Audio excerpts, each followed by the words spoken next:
Welcome to the Acrylic Portrait Painting Challenge, lesson number 2, sketching your portrait with accuracy. And we're going to be going back in and just adding more detail to the face, adding more detail to the girl's dress. Actually, we haven't even started that part yet, but that's what I'm going to teach you here. Again, I want to encourage you to take the challenge. If you're not already signed up, you can go to realisticacrylic.com spring-acrylic-portrait-painting-challenge. When you sign up, I'll send you the welcome kit, which includes the reference photo with and without the grid, the supplies list, the palette layout guide, and the masterclass lessons sent to you so you can do this challenge with us. You can paint a portrait you can be proud of. I'll teach you how to do it, and other students are taking the challenge as well. And when you sign up for the welcome kit, sign up for the challenge and get the welcome kit, I'll also send you a link to our Facebook group if you're not already a member there, and you can get encouraged by the other members of the group. They'll give you some tips on how to improve and just give you some kind words to keep you going. We all need more of that, right? All right, so let's get started here with this second part of the teaching. I'm just going to ask a quick blessing. Father, bless me as I work on this sketch. Help me to capture this likeness well, to get the details dialed in. Bless all the students, and I ask this in Jesus' name. Amen. All right, so we're going to just continue on with some of the shading here. And let's refine the bottom of her chin. Looks like it has a little bit of a divot right here, and then it's got a round portion. So I just want to show that little divot there and make sure I have her bottom of her chin coming to the right angle.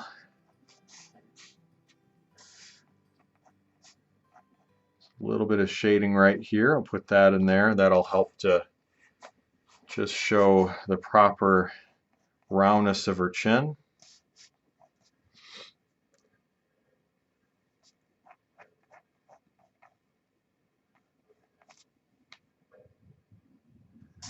All right.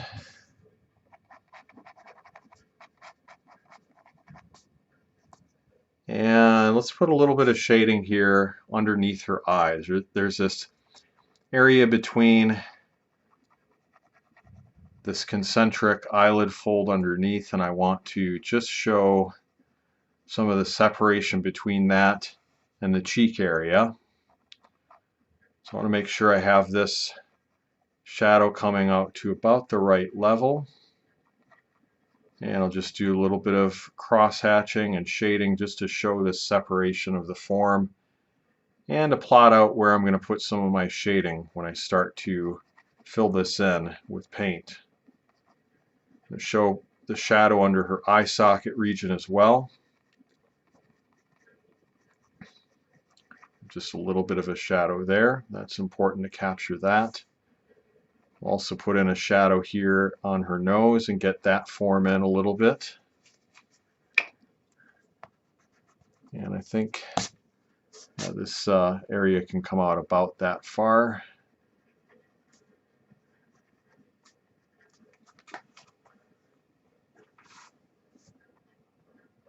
There we go. And we'll just strengthen this shadow here between her upper and lower eyelid fold. That's a really important part of the likeness. Same thing on this eye as well. We'll show a few of the eyelashes, just suggest those in there.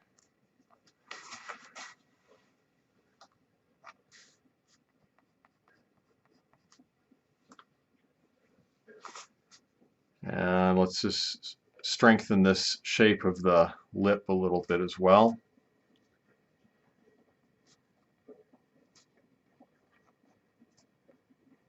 And that little area under the nose.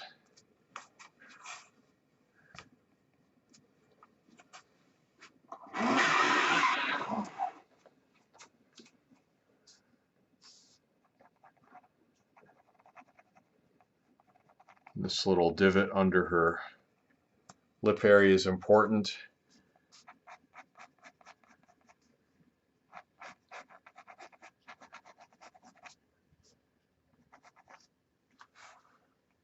Okay.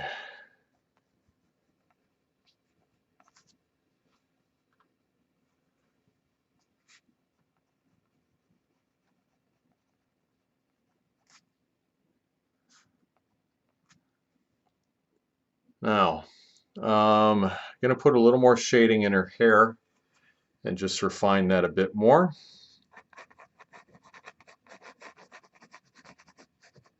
Just refine some of these values.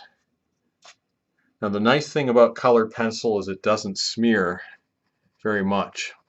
So whereas with graphite, if you're putting your hand here, you'd smear it a lot. Here it only smears just a tiny bit, but it still erases very easy. So I want to strengthen some of these shapes a bit.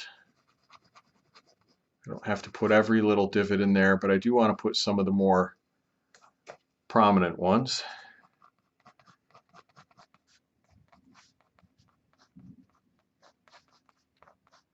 And we're going to add a little bit of texture here. Bring some of these strands down.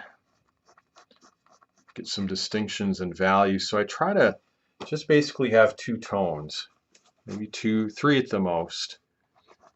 But I'm just wanting to see those major forms and try to simplify it. Take the complexity of the hair and simplify it as much as I can to just basically two different levels of value. And that way it makes it a lot easier to block in when you're painting.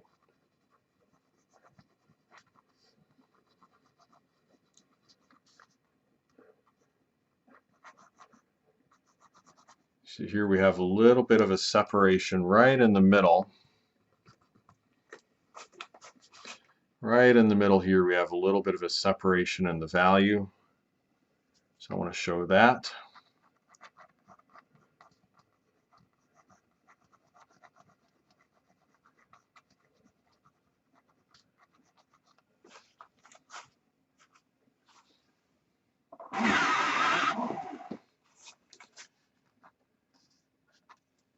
And I just want to bring this little section of hair, this highlighted part, a little bit higher.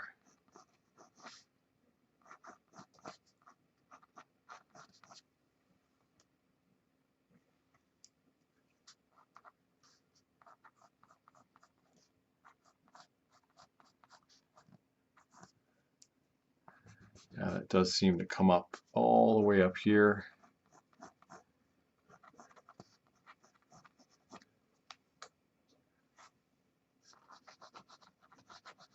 And this we can just kind of fill that in. Just darken it quickly and just show that distinction and value.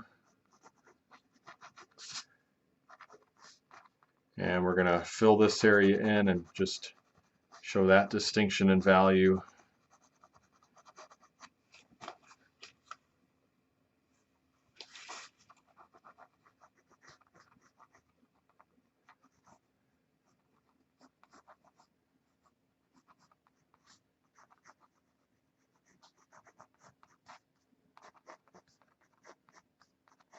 So we have a little bit of a shadow under her hair.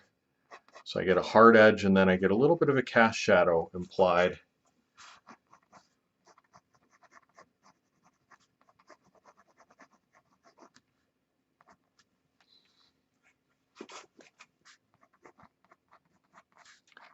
We'll get a little bit of a distinction in the value here. So we have almost a triangular form protruding out at that point.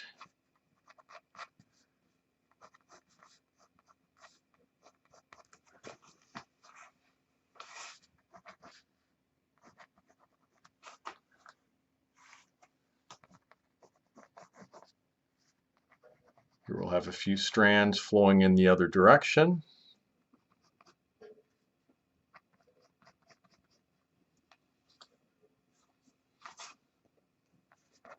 And we'll show where the hair breaks off to the forehead right there. That's basically where it starts growing.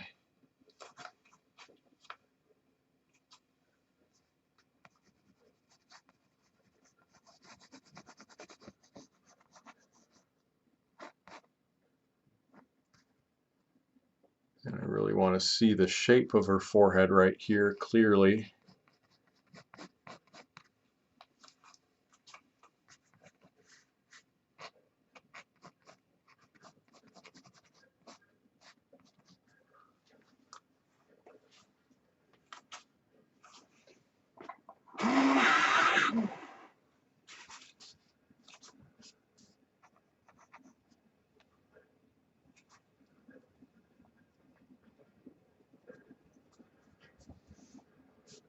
Okay, here we have a little bit of shading on the side of her head, and I want to show that distinction. Just put down some quick marks to establish that.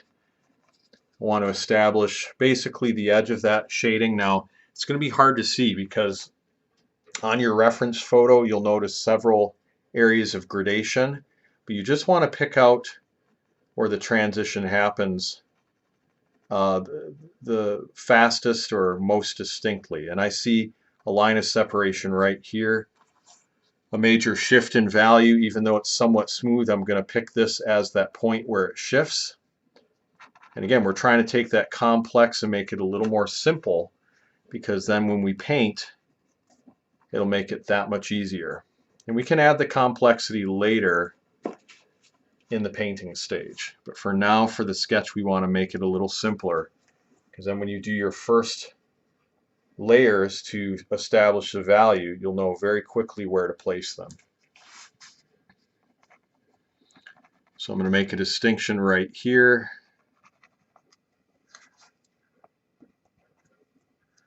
Obviously, these kind of distinctions are much easier to make when you have a very strong light source. It's not diffused, maybe like a sunlight or one lamp on a person's face. But here, the lighting is more diffused, so it takes a little more discernment to figure out where to make these transitions in value.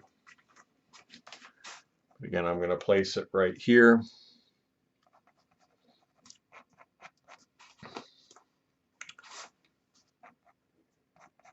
This can all be shaded in. Put a stronger shadow under her lip just to give that the right form.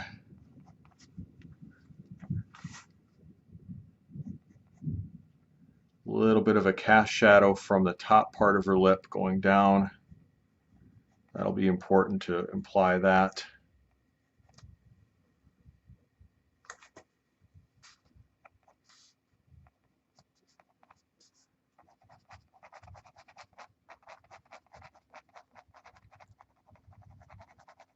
And a little bit of a shadow here as well.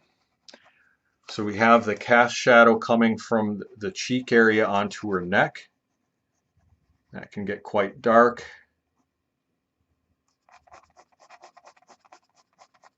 And then there's a divot there and a strong dark line.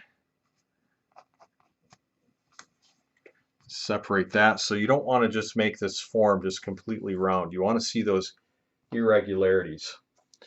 And then here's this shadow that shows the roundness of her cheek right there.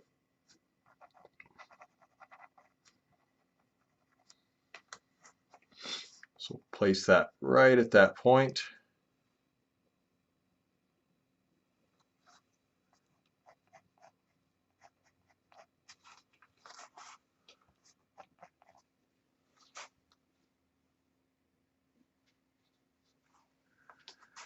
All right, and now I want to do a little bit of work on her shoulder area. Well, actually, before I do that, let's add just a bit of a distinction in value right around her eye socket region. Right there, we'll just show that little change in value there.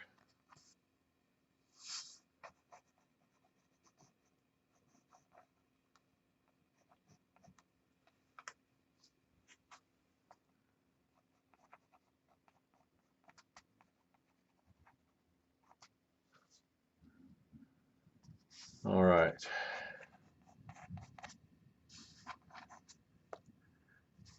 Define the edge of her hair just a bit more.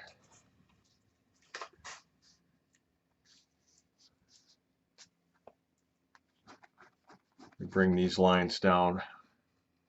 And then there's a highlighted portion of her hair. I'd like to show that separation, that distinction in value. This contrast under her ear will be important.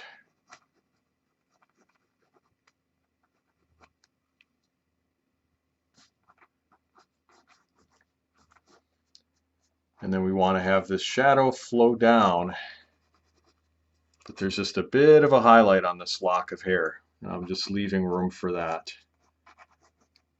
And this is a strong shape right here, the back of her neck. I want to make sure I have that placed properly. Make sure I have that angle correct as I refine it. It's maybe about 1/3 of the way over.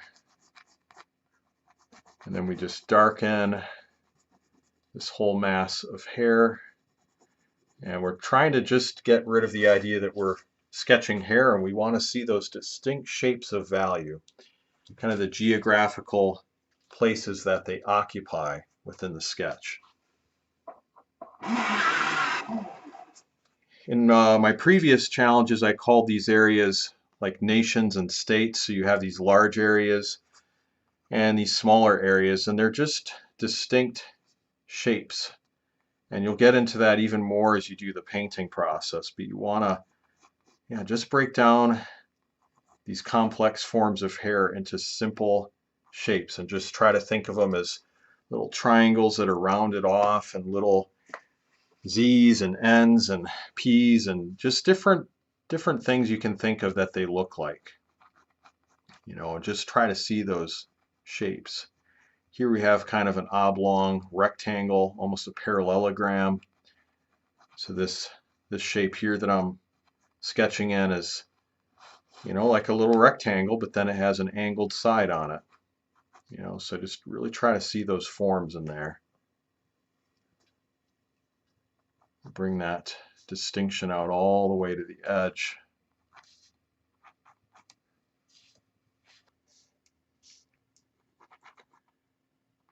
So let's see, it starts at right about there. There's a darker shadow where the hair is kind of underneath, and then we have these highlights protruding out, these locks and strands of hair that are flowing away. They intersect each other at certain points.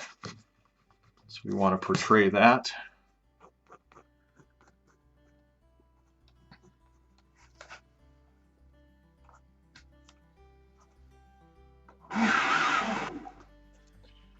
And then we have a nice shadow here under the strand of hair that we want to capture.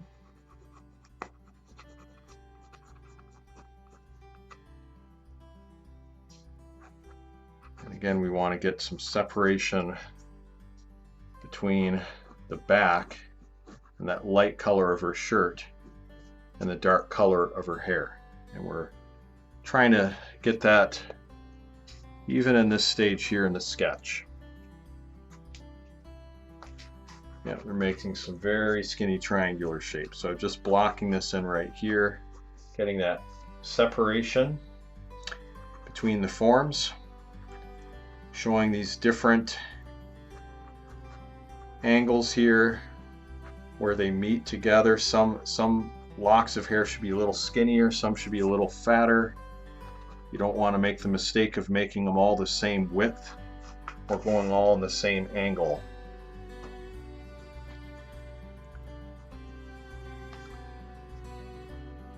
I just want to show these locks of hair that flow out, kind of stop abruptly at this point.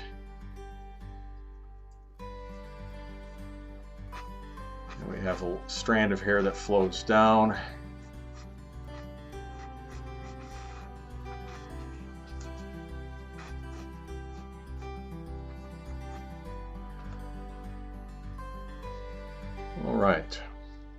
All right, so this is where we're at right now, and we're going to transition into working excuse me, the detail on her dress, all the lace. I'll see you in that part. So let's skip on to the next section here.